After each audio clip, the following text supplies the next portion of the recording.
Hey everybody, and welcome to episode 151 of the Self-Publishing Roundtable. I am your moderator, Wade Finnegan. I am joined this evening by Krishan Keller-Hanna. Hello all.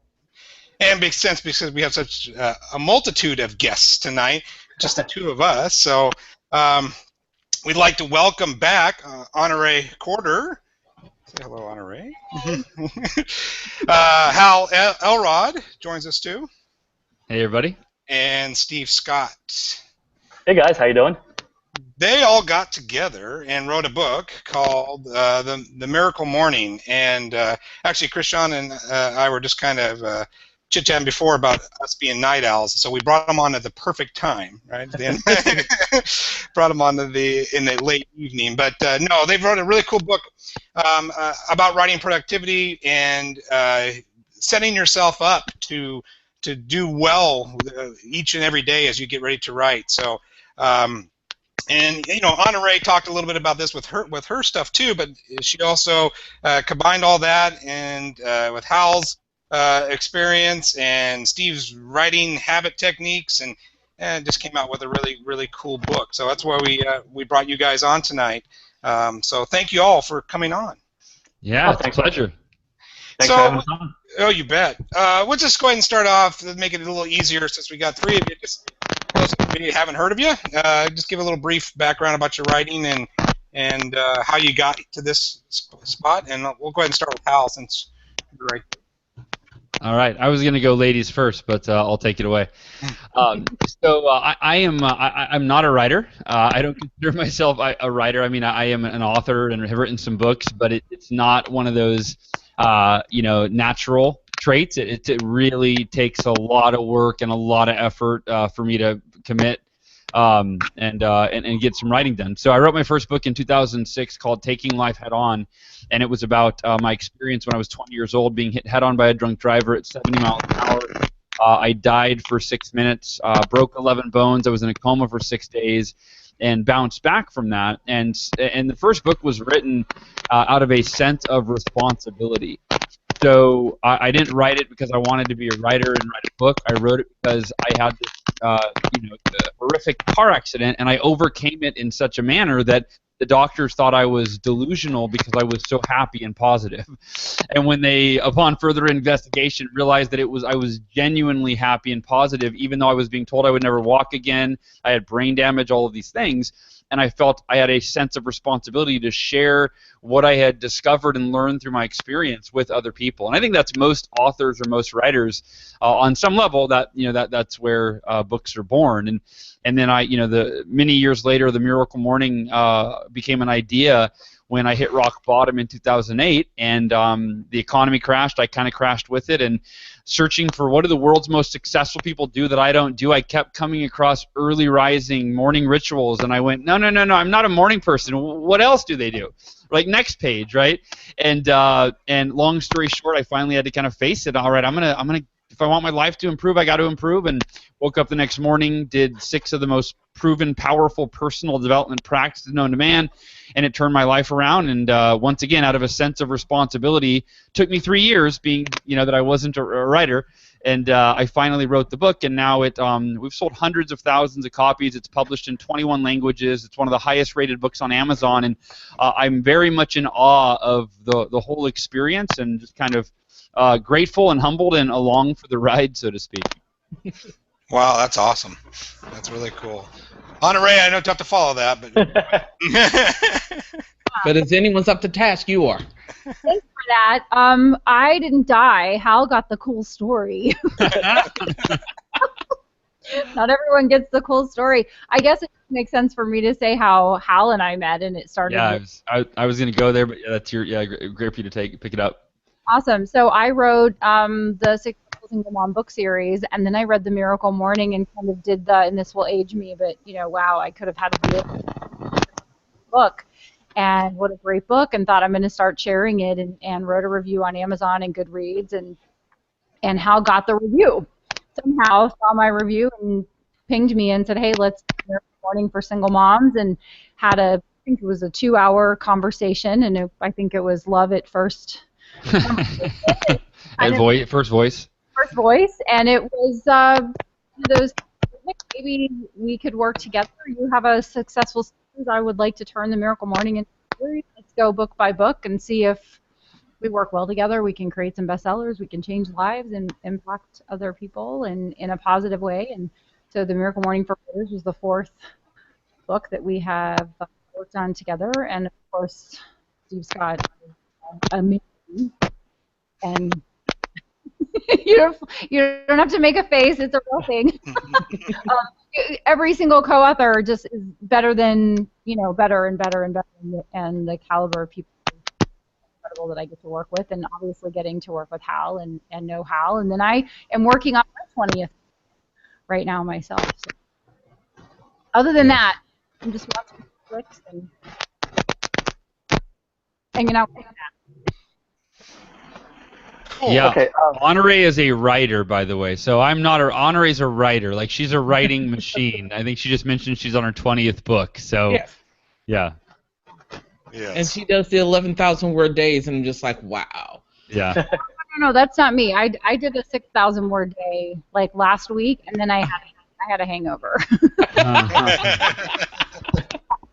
I was like, I know people who do that. That's a thing, and that's not my thing.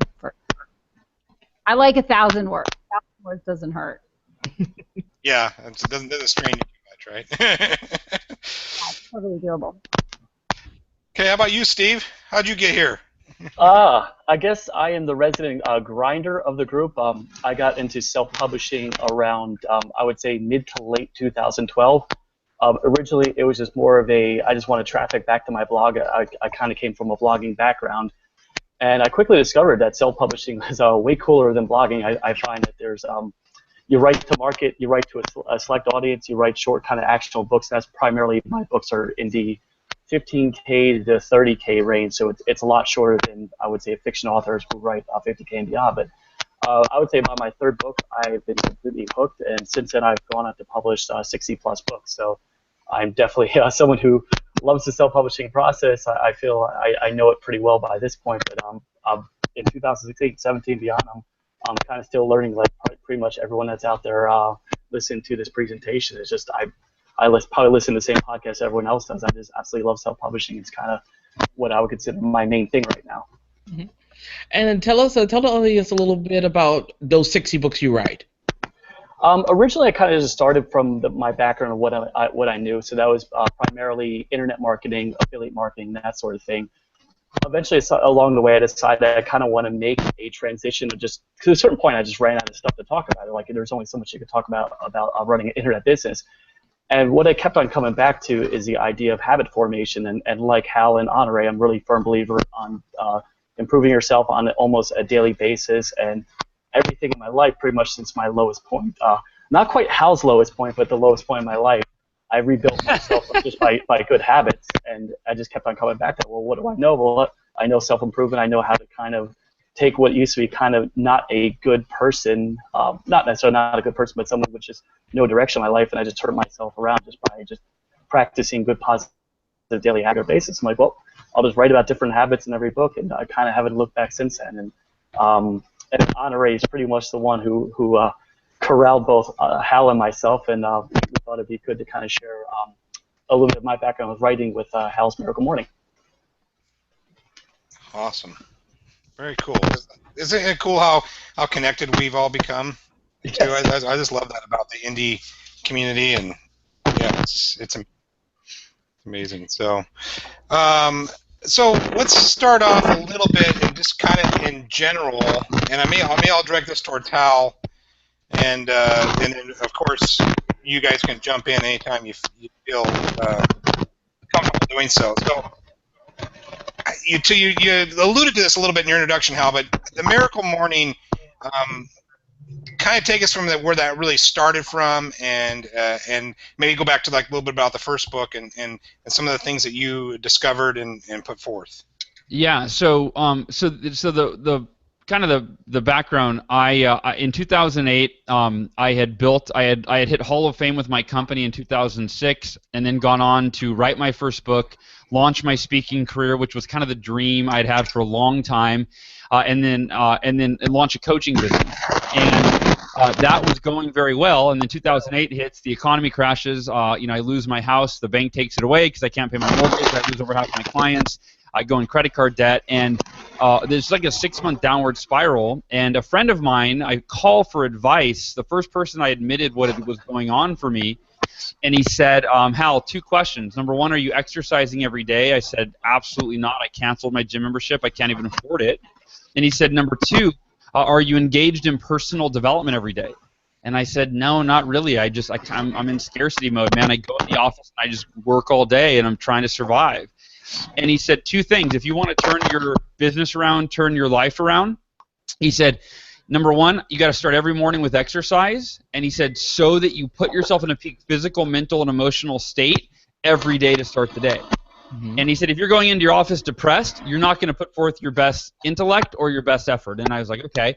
And he said, number 2, while you're on that morning exercise, whether it's on the elliptical or jogging or walking, he said, listen to some form of personal development so that you can, while you're in a peak physical, mental, and emotional state, you're going to gain knowledge. And he said, focus the personal development on whatever area of your life or business needs the most attention and improvement. And he said, then run home and go to work in your office for an hour implementing what you learned. So it made sense. I didn't think it would be a quick fix. He said this will allow you to become the person that you need to be to create the success that you want. Right. And so long story short, I went home. I Googled what do the world's most successful people do every day that I'm not doing, and phrases like that. And I kept coming across, as I mentioned, early rising morning rituals. When I finally decided, all right, I'm going to do it. I'm going to get up an hour earlier. Not me at all. Never my entire life. But then I was like, okay, what am I going to do with that hour? I asked myself, what am I going to do to maximize that hour? So I started Googling phrases like the world's best personal development rituals and the things like that, and I came up with a list of 6 practices. And I was trying to pick between the 6 on which was the best, and I went, what if I did all 6 of these? That would be the ultimate. And so the next morning I woke up and I did all 6 practices, and these are, age-old practices: meditation, affirmations, visualization, exercise, reading, and journaling. I did all 6, and within 2 months, I more than doubled my income, got in the best shape of my life, where I committed to run a 52-mile ultra marathon, which I had never run more than a mile, and I decided to run 52 of them, and I completed it. And I went from being deeply depressed to being fine. And because my life changed so fast, I started calling it my miracle morning. Not a book idea. You have to understand, I would write in my schedule every day, 5 a.m. miracle morning, right? Just my miracle morning. And after it took a couple of years, but I had shared it with enough people, and they had given me feedback from Hal. I'm not a morning person, but I'll give it a try. To a week or 2 later, these are my coaching clients back then. Oh my gosh, Hal, you're right. I had my best week in my sales career. I read an entire book. I got back in the gym. I'm exercising, and I felt it, same as the first book, a sense of responsibility to share it with the world. And when it published, here's where the valuable really lessons come for people listening. I didn't have a big list. I didn't have a platform. It wasn't like Tim Ferriss where I launched it and it became this overnight success, right? It was very much a me committed to believing in my message, to where I did 250 podcast interviews, since the book came out, and I just kept promoting it. And if you look at, I've got a graph of the sales. The first month I sold 2,000 copies. That was calling in every favor, that was, everyone I knew, please buy a book, buy 10 of them, whatever. I sold 2,000 copies, maximizing my, my circle of influence. It took me a year and a half to get back to that mark. I never stopped marketing it, but again, without the platform, I leveraged every favor I had, and then reality set in, and the sales dropped off. And I went from selling 2,000 the first month. Within a few months, I was down to 300 copies a month, 400 copies a month, and I'm doing 5, 10, 12, 15 podcast interviews a week, every single week. Anyone that would have me on. And and then after a few years, probably about 2 years, it hit critical mass, and we hit 6,000, 7,000, 8,000, 10,000, 12,000 copies a month, and it just kind of took off. And then the idea for the book series, you know, I mentioned, Honorée mentioned, we had a conversation, and I said, you want to co-author the Miracle Morning for Single Moms? I see that you've got this series, and the more I talked to her, you know, about a half an hour into the conversation, I went, wait a minute, you're way more qualified to write a book series than I am. Do you want to do more than just, like, we didn't even know each other. This is, you know, I right, it's asking, hey, you want to go to bed on the first date? I said, you want to just co-author a series with me? My intuition said, this, I like this woman. She, you know, I like her. She seems trustworthy. She knows her stuff. She's smart. And I said, let's date for a bit. Let's get to know each other and explore the possibilities. And I'll tell you now, as she mentioned, we have, you can see, I don't know if you can see behind me, but we have the Miracle Morning for writers just came out, for salespeople, for real estate agents, for parents and families is coming out, for entrepreneurs, all these books in the series. It's really the next chicken soup for the soul. Although I really believe it can be bigger, because Chicken Soup for the Soul was nothing against it, but it really just kind of entertained you while you read it. You felt good, you were entertained, you were laughing, you were inspired. But I don't know, I've read a few Chicken Soup for the Soul books, they didn't really change my life. Right. And where the Miracle Morning changes people's daily behavior, and in that way it changes who they are, who they're becoming, and therefore the results they get for their life in every area, their business, their finances, their you know.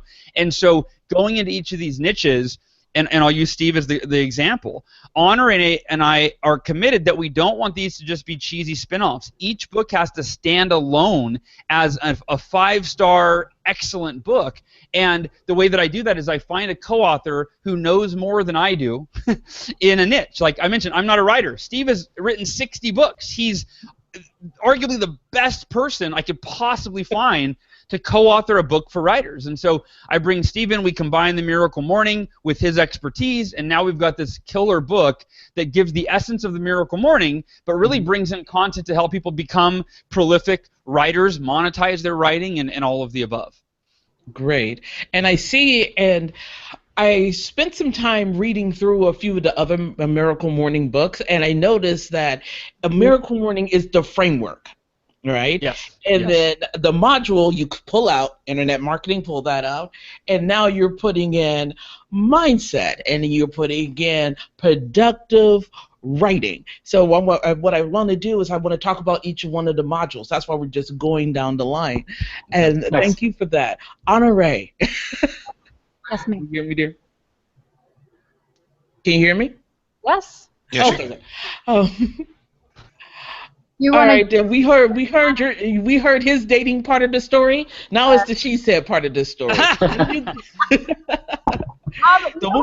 When he first reached out and said, "Do you want to do the Miracle Morning for single moms?" I was done writing single mom books, but I thought it was an intuition thing, or a universe thing, or a God thing, or something where I said, okay, yes, say yes, and my usual answers are maybe, no, and then there's a third one that's not, for polite company.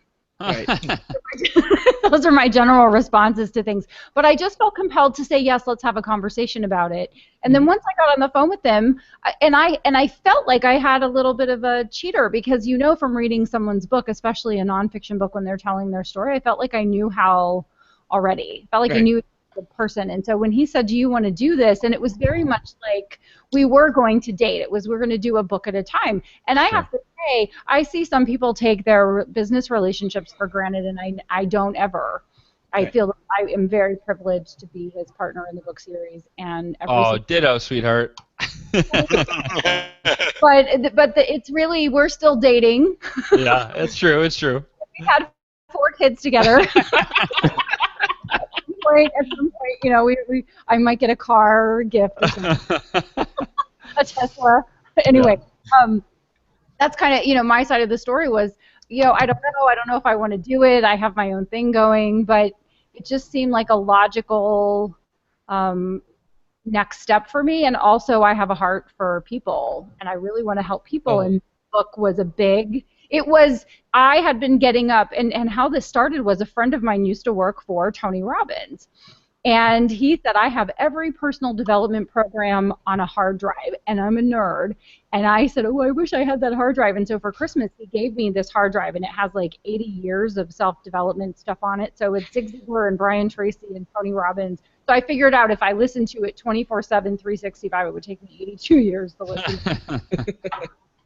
And this is what he gave me, and I kept meaning to for 2 years. This is from 2003 to 2005. I kept meaning to get up or to listen to it. But then when you listen to something, you want to take notes. If you just listen and you don't take action, it doesn't do anything. And so I finally started getting up an hour early and listening for an hour to the program, and then I put a gym in my house and I would work out. So I was doing my own little version of the Miracle Morning, doing Silva Mind meditation, doing journaling, all of the lifesavers, I was doing them. And so I put this book together, and I couldn't have said it better myself, so I started telling people about it. So being able to be a part of the process and help change other people's lives in different disciplines is very cool, because along the way, I've learned to be a better realtor, although I don't sell real estate. A better salesperson, and for sure learned a lot of stuff working with Steve on the writing book, which was really cool. So what part of the Miracle Morning has that honorary stamp on it? Because I know your book's from Prosperity, and it's about getting your mind in the right spot for doing this. So what are you asking? What do I inject? What I'm asking is, what did you think that the Miracle Morning was missing, or conversely, what do you think that you added to it? What is it that made your that was so important to you that you thought you had to add to it? Well, I don't know that I add anything to it. I think I'm the girl that gets it done. Yeah. She combines the big picture. I mean, she combines big picture thinking with the details, with accountability, with, I mean, Honorée, we joke that she's my work wife.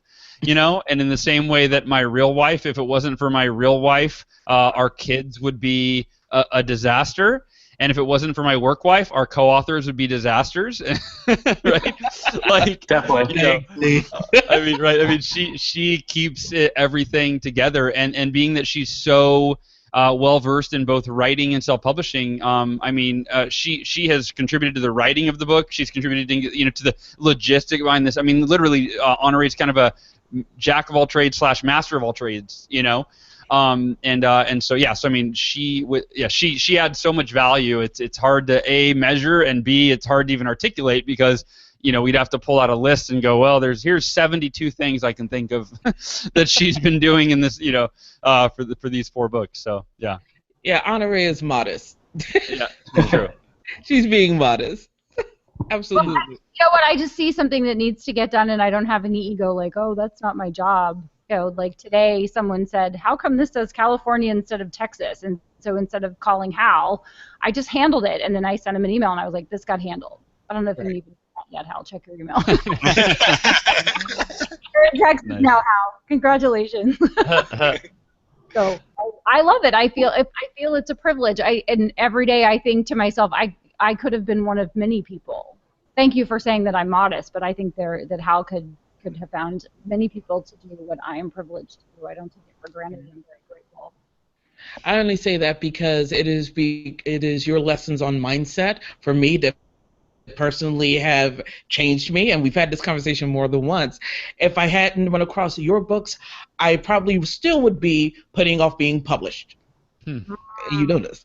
And so I'm thinking, like, wow, the power of her just force of nature. We're going forward, people, with the actual framework that he has. It's just, I leaned back and I was like, this is powerful stuff. I think I may have to buckle in for this one. Yeah. Awesome. Steve did a tremendous job of making it so meaty. I mean, it was just a meaty read. I learned so much from reading it. And it was fun because I was like, well, this is really good. This is really going to help a lot of writers. Because if you're an aspiring writer, you don't have a writing habit. And if you're a prolific writer, maybe you're not making money, right? You've had this conversation about a lot of people write a lot of stuff, but they're not quite sure how to market it or sell it. And Steve kind of handled all of that stuff. Mm-hmm. So actually, that's good. That's a good segue for Steve to kind of jump in here a little bit and Nice. give your kind of your aspect of the book. Well, definitely, Honoree's underselling herself. She was good at cracking the whip, keeping me in line, making sure that, because I'm used to just kind of doing my own thing, just sitting in my little cave and just writing away and not having a deadlines. And she was just every week we talked on the phone. She was cracking the whip over text messages. And actually, she did write a good amount of the sections. I think specifically the affirmations. I'm almost like 95% positive on, right? You're the one who kind of came in there with affirmations, because I do it a little bit in the morning, but for the most part, I kind of, I'm sorry, Hal, I kind of cheat on it a little bit with the affirmations and stuff. I'm very much a grinder, so by my nature, I don't sit and think about what I need to do. I just sit down every day and do it. So I'm more specifically, I think about word counts. I think about hitting a specific word count every day, and I just make sure I do it. And it's almost like the Stephen King thing where you sit down, you put in your words every single day, and just make that happen. So as far as like the day-to-day thing, it was just mostly Honorée just kind of, all right, here's the deadline we're looking for at the very end. Let's work backwards, and just you have to hit these milestones. And to be honest, I missed a couple milestones, and she was really polite and nice about it, but kind of like said, yeah, we kind of need this book a little bit faster. I'm like, yeah, I know, I'm the one that's slacking, but I would say as far as this whole project, it was her that was just like making sure the whole thing got pulled off, because yeah, I kind of have a little bit of squirrely mind, and I know Hal's super busy, so she's the one to really put it all together. I have to weigh in. Thank you for your kind words. I have to weigh in and say you were moving, you had a baby. I mean, there were a few things that were going on with you. You weren't you don't write 60 books and then all of a sudden become a slacker. So there was no slacking. It was more had challenges with some of the deadlines. Hey, don't make excuses for him, Honorée. The ship has sailed. I can say whatever I want. I'm going to speak the truth. You guys know that. All right, so let's dive in a little bit to the system. And again, I'll kind of throw this to Hal, but again, please, guys, jump in whenever. So it's a miracle morning. Obviously, it's right in the title. You've talked about that, Hal. So can you give us maybe your best hack for starting the day? And I like what Krishan said in our pre-notes, especially if it's something you don't really want to do, like not hit the snooze button. Absolutely. And I will plant a seed if you want to make a note. I don't know if this is something we're going to talk about at all, but if you want us to talk at all about how we are. How we're structuring each of the books in the series to ensure that if someone's read the original, they read this and don't feel like it's just a knockoff. But if they haven't read the original, they read this and get enough of the original that it's sufficient to get them doing the Miracle Morning. If that makes sense. So if that's something you want to go into, as far as actually waking up in the morning, so it's in the original Miracle Morning book, and we cover it in the writer's book, but it was the shortest chapter in the original book, and I realized it was the linchpin to the whole thing, and it's called the 5-step snooze-proof wake-up strategy, and I think it even goes on to say for the snoozeaholics or something. It's like the longest chapter title ever. The chapter takes up most of the title takes up most of the chapter, but I think it's 4 pages, and the essence of it is it's the idea that most of us think we need willpower, or I don't have the discipline to do it, or I don't have the willpower to do it. It being whether it's waking up early, or exercising, or eating right, or whatever. And what I find is I don't try to rely on my willpower to get stuff done. I try to hack and systematize and simplify processes that are so freaking easy. I don't need very much willpower to do them. And so when I wanted to write the Miracle Morning, my big hang-up, in fact, it took me 3 years to write it, and a big part of that was people have such a strong limiting belief that says, I'm not a morning person, and that limiting belief has been reinforced by, however old they are, 18, 25, 35, 42 years, whatever it is, that many years, however many days that is, reinforced every day. No, not a morning person. I've been that way for, thousands of days. So I thought, who in the hell am I to break that habit for people, or that limiting belief and overcome that? And so This was surprisingly, I didn't know it at the time, but getting feedback from tens of thousands of readers, this was the game changer. If it wasn't for this little 5-step strategy, people would have gone, wow, that was a really great idea and great concept, but I tried it for a few days and I couldn't stick with it. So I'll give you the wake-up strategy. Very simply, these 5 steps, or at least the most important ones. Number 1 is move your alarm clock across the room. Actually, this is number 2, but we'll come back to number 1. But move your alarm clock across the room. That may sound simple, but I was being introduced by the CEO of a company called Lawline in New York. I was speaking at a conference to 50 CEOs. Very nerve-wracking. Speaking to this, high-level audience, going, about morning rituals. I'm like, they're gonna boo me off the stage, and tell me how to increase my revenue, right? And so. And all I've got is wake up early. But so the CEO that introduces me, he says, I don't know if Hal's going to talk about this in his keynote, so I want to make sure it's not overlooked. The biggest takeaway I got from the Miracle Morning was moving my alarm clock across the room. And he says, I know that sounds silly, and when I read it, I almost dismissed it because I thought that's too simple. He said, but think about it, and here's the lesson. If your alarm clock is within reach, I don't care who you are, myself included, my level of self-discipline and willpower those first few seconds my alarm goes off, it's like this. It's a 1 on a scale of 1 to 10. I have none. And you think about it, you're still halfway asleep, if not 80% of the way asleep. Alarm goes off. I'm sure we've all been there where you don't even remember turning it off or snoozing over and over and over and over. But when the alarm clock is all the way across the room, now when you are standing upright, you've walked across the room, instead of being a 1 on a scale of 1 to 10 in terms of waking up, now you're maybe at like a 4. Right, and so at a 4, it's much easier to make the decision to stay awake than if you're reaching over, searching for your alarm clock on the bedside table, and knocking it off. Right. So that's one of the biggest tips. And I put my alarm clock in the bathroom because step 2 is brush your teeth. Now again, you might go, Hal, come on, give us something revolutionary. Well, guess what? Here's the secret.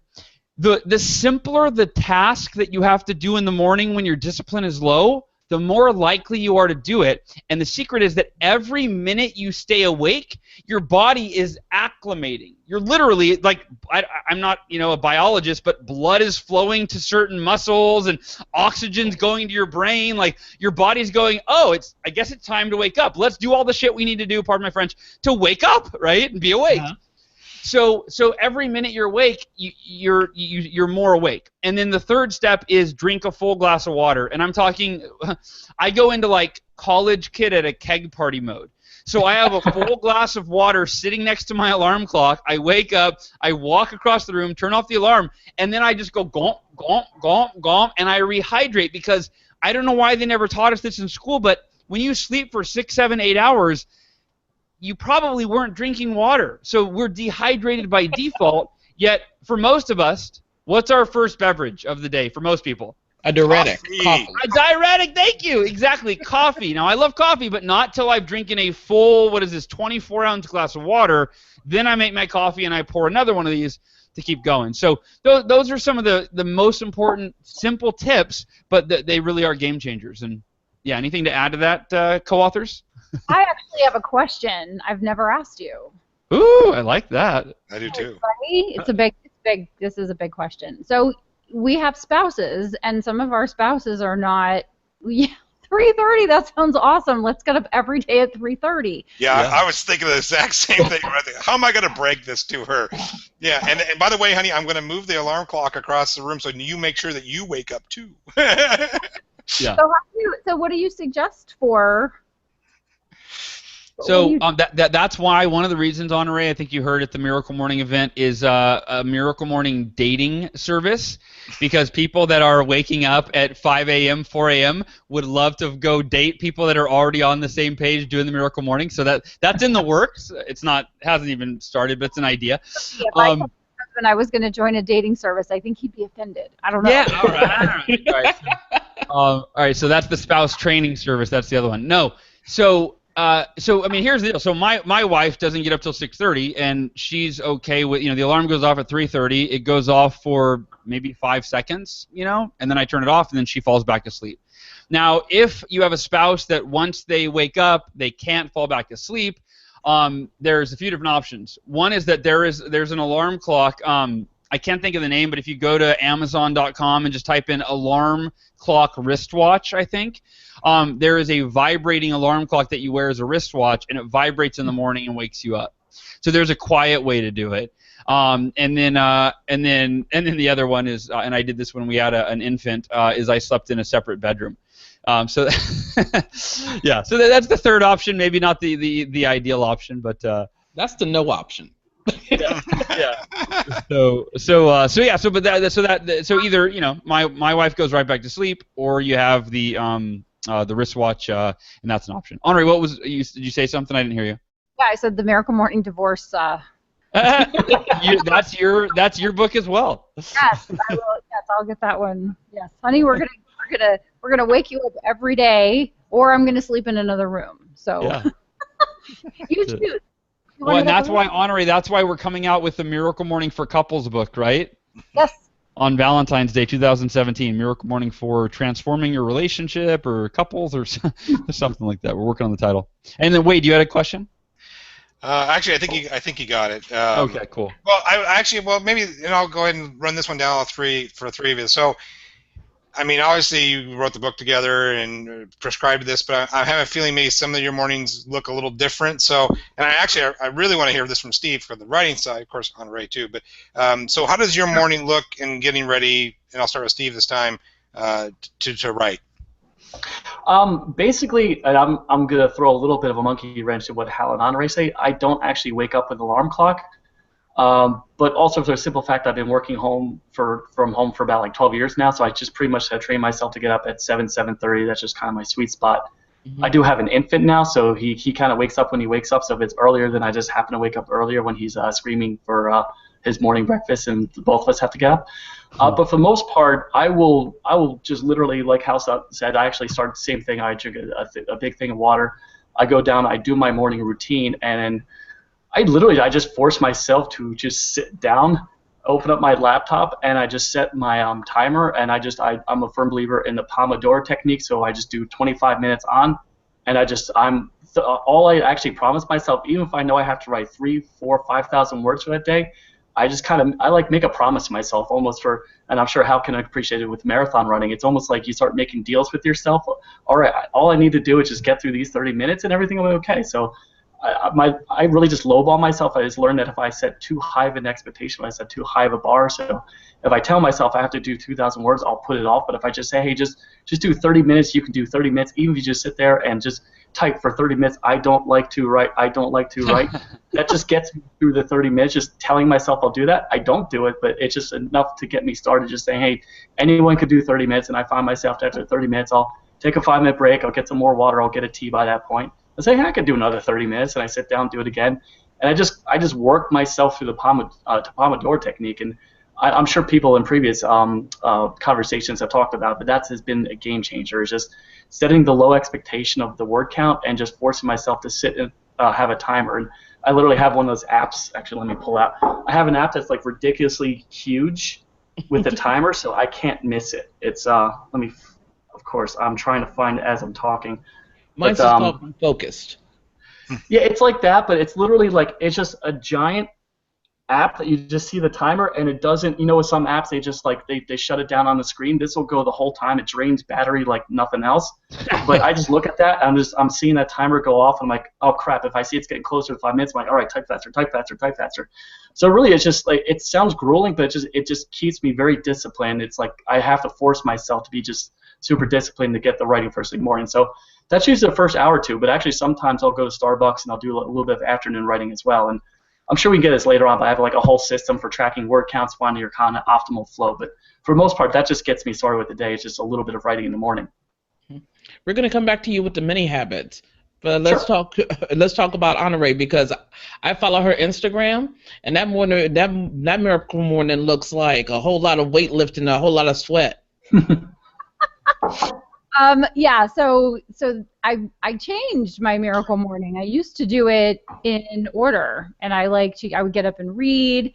I was trying to do 3:30 with Hal in the beginning. I was very inspired by the 3:30. And so that mine has a 4, sometimes a 5 in front of it, and I'm okay with that. I've come to peace with my I need my beauty sleep. I kind of have a rule, and I actually violated my own rule this morning. My rule is if I wake up anytime before my alarm goes off, I just get up anyway. I like the extra time. I really love to read, and so I consider it like extra time I get to spend reading. But this morning when I woke up at 3:07, I looked at my calendar and it said I was doing this crazy ass 9 o'clock interview at 9 p.m. and I was like, oh yeah, that dog will not hunt. So I went right back to sleep until about 5:15 or so. So my alarm goes off at 5:30 regardless, but I normally wake up somewhere between 4:30 and 5:30. And then I moved my writing time to where I wouldn't be disturbed. So if I got up and did the Miracle Morning and then made my daughter breakfast and got her off to school and got my husband off to work. So it was 8:30. Well, you know what happens at 8:30? That's when other people are awake. So they're calling and emailing and they want to do stuff and have conversations and they're annoying. So I figure I'm going to write between 6 and 7. And the only person that ever calls me between 6 and 7 is on this podcast with us. And it's incredible. Hal. Would be Hal. Well, I'm having my lunch break at that time, so I call her. Yeah, morning snack.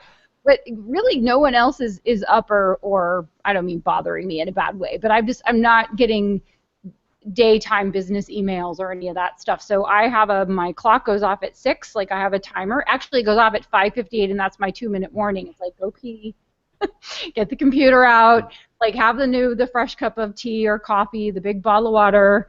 I drink 4 or 5 of these suckers, right? And then at 7 o'clock, it depends on what the rest of my day looks like. And if at 7 o'clock, that's all I'm going to write for the day. I've gotten somewhere between minimum 500 words, maximum 6,000, depending on whether I'm writing or dictating. Mm-hmm. And that's my writing time. If I'm editing something, that comes later. And then at 7 o'clock, if it's the school year, I get Lexi breakfast and get her off to school, and then I go to the gym a few days a week, and the other days I don't. And so no 2 days really look the same, except for between that 6 and 7 in the morning. That's pretty inviolate, unless Hal has asked me to go on a trip with him, at which point I have a 5 a.m. flight, because that's when Miracle Morning people go to the airport. That's right. We did have that recently. Yeah, we've done that a couple of times. That's really fun. So yeah, picked up at 4:30. Yeah. Yeah, that was awesome. So that 6 to 7 o'clock hour really allows me to do what Steve was talking about, which is getting the word count. And I feel kind of like when I go to the gym and I'm lifting weights, if I get my 1,000 words in or my 3,000 words in, then I feel like the wheels can come off the bus for the whole rest of the day.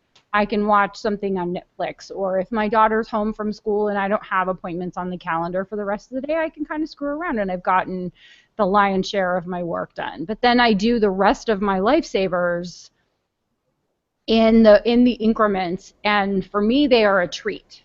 Saying my affirmations, reading my visualization, and going through that. I have my visualization and my affirmations actually in Evernote. I've written them out, so they're pages and pages, and I open up my Evernote app. And I actually set an alarm. You can set an alarm on your Evernote documents, and Evernote will send you an email like, hey, it's time to review these every whatever time. So I have the TMM nighttime affirmation that pops up at 8:45 every night. Sorry. Not really. And if you're wondering how to maximize or master Evernote, read Steve Scott, aka SJ Scott's book Master Evernote, which got me onto Evernote. So yeah, thank you. That was going to be another question too, because I was like, which one of y'all is in love with Evernote? That'd be Steve. Well, no, I don't know. He's the preacher, and I'm in the choir wearing the little burgundy robe and singing. So I do all the rest of the savers, and when Hal said the first month, I've doubled my income and gotten in the best shape of my life and all those things, like my 1, which is where I started, in my 10, it's like my 10s become my 1s, and then become, I just keep scaling up and improving, like doing the incremental changes, and just always working on it. Cool. Okay, Steve, I'm gonna hip check Wade right here, and you and I are gonna talk for a minute. Nice, cool. Because the biggest part of I think the best part of this book to me is the principles that you set up in order to write consistently every day. Okay. All right. And I wanted to go over the principles, building a routine, treating it like a job, writing the content. Is this the system that you like tripped on over the course of writing 60 books, or did you have this developed? Walk us through that. Definitely not developed originally. I was just a hot mess, to put it lightly, early on. It's basically trial by fire. I had to learn, like like a lot of people, probably like a lot of writers, and this is what kind of naturally attracted me to the Miracle Morning. A lot of writers would tend to leave writing off, like, all right, I have to write for the day, and then leave for the afternoon, and then something comes up, and I'm like, oh man, I didn't get to it. I'll do it tomorrow. So I kept on doing it myself. I kept on finding myself putting it off, and that's where I really just kind of forced myself to do it first thing in the morning. But as far as like going through the process, I just found that I just kept on dropping so many balls, just not only from the writing, but like when it comes to self-publishing, there's so many decisions you have to make. So you have to, like, go out and try to source the cover. You have to find keywords. You have to write the product description. So there's just a bunch of small little moving parts. So I realized that by the time I was done with the book, I'm like, oh wait, maybe I should start thinking about cover design. I'm like, oh geez, I should have thought about that 2 weeks ago. So I really just sat down and actually just created a system. It's literally just like this massive, I think it's like into 50s now, this 50-part step series.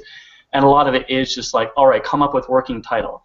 Create a folder in Evernote. Start adding those ideas over the next 2 weeks. And that would be just I am in love with the Evernote app, but I'm kind of cheating on Evernote a little bit with Todoist lately. So just don't tell Evernote, because I'm kind of using both.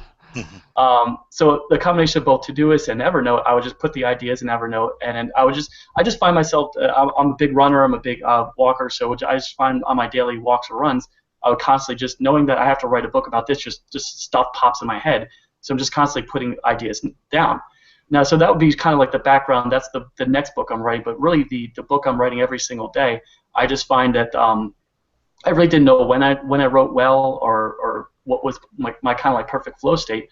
So what I started doing is I would just open up an Excel file, and I would just write down every single day, what's the date, how many words did I hit, and I just had one that's kind of just a natural, what am I looking for, a formula to kind of calculate, all right, I did 5 blocks of time, so 5 Pomodoros, I wrote 2,500 words, so that's an average of 500 words per block.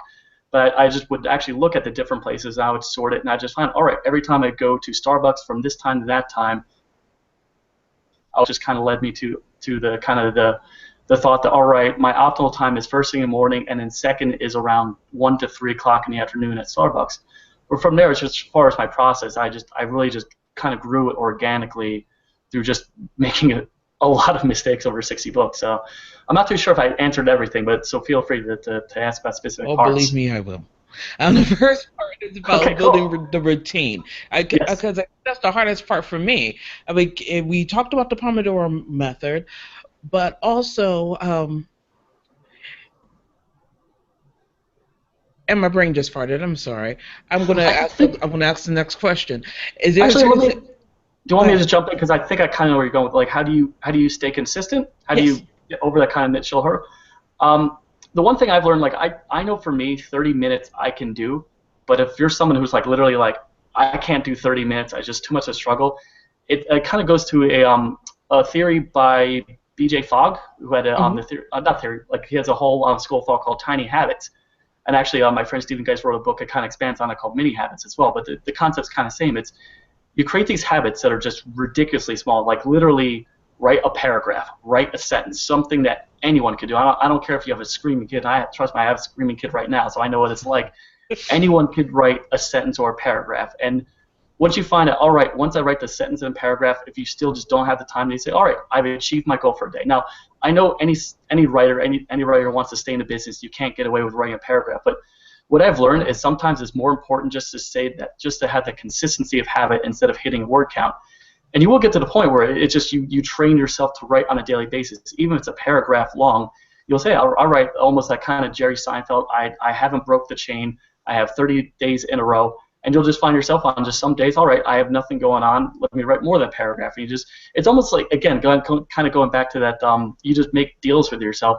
Once you hit that paragraph, like, all right, I could do the next 30 minutes, or I could do the next paragraph, and you find yourself increasing your word count. Now, that's really for the people who just cannot keep any sort of consistency of habit. But if you find that you're someone that can do about 10 minutes or 15 minutes a day like clockwork, then I would recommend trying to set a higher expectation, so maybe 30 minutes. And that really is why I like to stick to 30 minutes, because I know that's my baseline, that I can do it no matter what happens in my life. But I really would think it comes on a case-by-case basis of people understanding all the obstacles in their life. Like if you have a full-time job and family obligations, maybe set the bar low and just try to build from there. Mm-hmm. All right, then. What... Since it is your mileage may vary and customizations, what would you say your most successful mini habit is? I mean, the thing that just keeps you from saying, I'm not going to break the chain from day to day. Is it the 30 minutes? Yeah, definitely 30 minutes, but what for me has been a difference maker, and it sounds like a silly thing, but it's very much an important productivity tip. It's writing down 3 things you're going to write every single day, and for me, one of them is 30 minutes. So I really just wake up. I now do it on my to-do app, but I used to actually just get a piece of the Post-it note, and I just write down 3 things because it's really tiny. You can't add like the 20-point to-do list. It's more like, all right, 3 things I'm going to do today. Write 30 minutes, and it's like sometimes it'll be just as small as figure out title for next book, or contact these 2 people, or I'm trying to think of a better example than just contact. Just maybe send a book to the editor, or write an email to promote my next book. So it really is just very actionable. There is a definitive yes or no, did I do it today? It's not like work on book or something open-ended like that. It's more just very much the David Allen getting things done, a specific action item that you know you're going to do every day. And then for me, that's very, very much an important mini habit. It takes me a minute, 2 minutes to do every day, but that's kind of been a game changer for pretty much all aspects of my life. So an actionable, it can be very small, but just 3 actionable things you said, I am a success. And hit that check. It get really excited like Rashawn and throw things. Well, actually, no, that was the cat. That was Drow. He knocked over my lamp, and I'm just like, let me catch it and pull it back up. I'm sorry, what was the name of your cat? Drow. Drow? Yes. Like the Drow elf from Dungeons and Dragons? Yes. Awesome. Nice. A fellow... Another nerd. Yes. Yes, Drow is an all-black American short hair. And I have another one called Flame Tongue, who is a ragamuffin, and she was named after a sword in Final Fantasy. Yes, I'm well aware of that one, too. That's funny. Yes. Oh, where were we? Okay. We were talking about those, but I also wanted to touch on limiting beliefs because that goes back into mindset. And if we had another hour, we could talk about all 5 of us could talk about mindset. But I wanted to ask you to just touch on those for a minute about fast writing is bad writing, and I don't have time to write. And why do you think these are so important to fight tooth and nail? Well, I think by nature, and I'm sure Honorée can expand on this, I just know the way my mind works, I'm the worst when it comes to beating up myself. Even after doing this again and again, I almost like second guess myself with every single book, like, oh my God, they're going to hate it. And I think about those negative reviews I got on this one book, well, why would I even bother? I think there's a certain degree, writers, I don't mean in general, but for the most part, writers tend to be introverts. We tend to be way inside our heads, and I know I'm definitely a perfect example of this.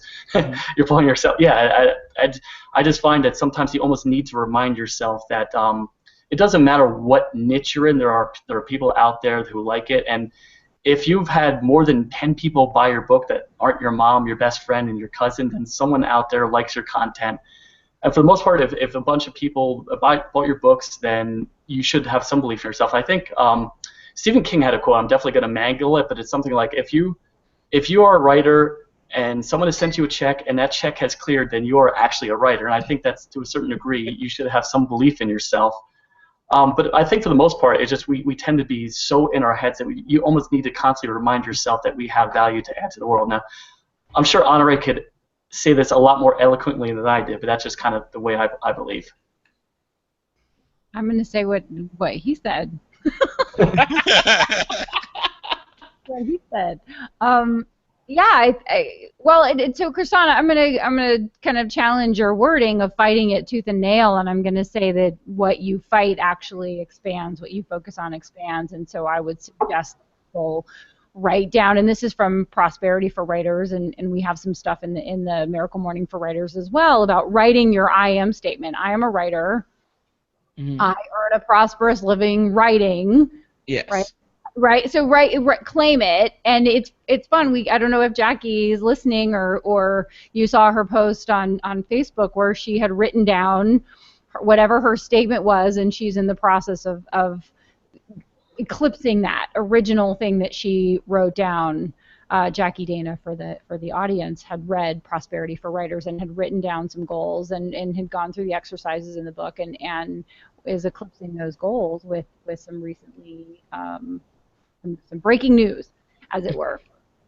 And so I think that's the first thing is that, instead of cursing something, you bless it, and instead of fighting against something, you say, you know what, if Hal and Steve and Honorée, they're not unicorns, they're not special. I mean, we're special, but everyone's special, right? If I'm special, then you're special. So, we're not different. We just are a little further down the path. So if they can do it, then I can do it. I just have to first believe in myself. And if someone else can make a living from their writing, then it's possible I can make a living from my writing. So let's, what Hal said, Hal kind of set out the formula for it. Go figure out the things that the successful writers do. And, this morning when I sent out my blog, I was like, listen, I write between 500 and 6,000 words every day, and it's not sexy and it's not exciting, but even at 500 words a day, I can crank out 180,000 words in a year. That's a few projects right there, no matter how you slice it. Right. Yeah. So it's not sexy and it's not exciting, and I do go to bed at 9:30, give or take, every day, and so, when most people are like, woohoo, they're getting pretty to go out, I'm long. I got my Hello Kitty pajamas on, ready to go. Right. Like, I'm halfway there. I'm reading my Miracle Morning bedtime affirmation, and I'm getting ready for my, 6 or 7 or 8 hours of sleep because I have goals and objectives, and I know that I have to give up what I want right now for what I want the most. And that's the thing that I stay connected to is I map out, and it's part of what Steve was alluding to is I have a production schedule, and my production schedule affects other people because I have graphic designers that do my book covers, and I have someone who's expecting the layout of my book, and before that I've got my editing team, and they're expecting my book, and so dates on that, and that's why I'm a bit of a taskmaster with my 7 checklist going, hi Steve, I know you have a baby. That section. Right? Because I know that if I miss this one piece of the schedule, then the whole rest of the dominoes don't fall on time, and so I work backwards from there. But at first it's up here. It's the most important 6 inches, right, or the 6 inches between your ears and what you believe about yourself. And kind of dissecting it, working backwards from if they can do it, then I can do it. What is it? what is it? What are the it's that they're doing? And then how do I connect what I need to do to the goals that I want to have? And then you just keep plodding away at it.